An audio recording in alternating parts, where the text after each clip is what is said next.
In this video I'd like to have a brief look at the investigative judgment. I'm not going to go into any great detail, I just want to establish a few points, and by the Most High's grace, time permitting, I'll make further videos looking at the judgment to add to what I'm going to say in this video. As I said, I'm not going to go into any great detail, I just want to establish a foundation, as it were. I'd like to ask a question, I would like to answer the question, and I would like to make a couple of requests. And the background for me asking the question and attempting to answer the question is the fact that a lot of people have a problem with the investigative judgment, saying it's not scriptural, that it's something made up by the Adventist Church in order to basically save face because Messiah didn't return in 1844.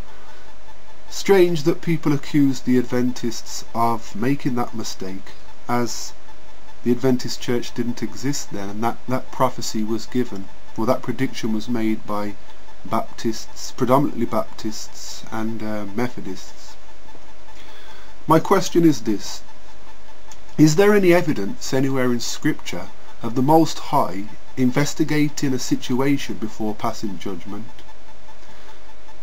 Is there any evidence in Scripture of the Most High doing an investigation before passing judgment?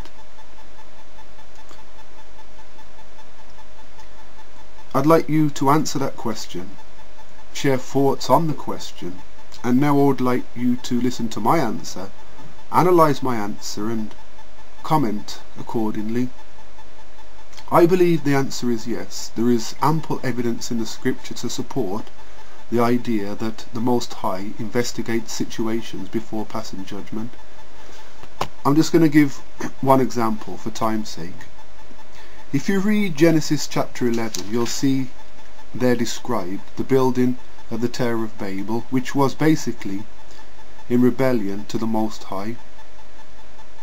How did the Most High deal with the situation? Verse 5 describes the fact that he came down to see the city and the tower which the children of men builded. So he came down to investigate what the people were up to. And verse 7 describes the judgment passed, the fact that he decided to confuse their languages to halt the building of the tower. There we have one example. There are many, many more. So please share thoughts on what I've said, agree or disagree. Here are the requests I'd like to make, simple requests. If you're going to comment, please comment respectfully. If you're going to make video responses, please post them on this forum, connect them to this video. Don't post them in secret and then make claims that I am afraid to answer. How am I meant to answer a reply video if the video isn't brought to my attention? How am I meant to answer accusations if I'm not aware of the accusation? So if you have a disagreement with me, if you agree with me, feel free to comment on this video. And a certain YouTube user has issued a challenge to myself and a number of other people. I'm not going to name the person, but the person will obviously know who I'm speaking of. I'm speaking of you. I'm not going to answer any of your challenges. I have a challenge for you though, and it's simple. Allow people's comments to be posted on your videos. And I'm not talking the comments that agree with all that you have to say.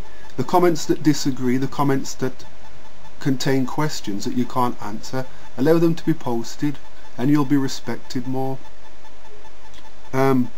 Please consider that which I've said. Please answer the question and analyse my answer. And please honour the requests, and most of all, pray for me as I pray for you, and God bless you all.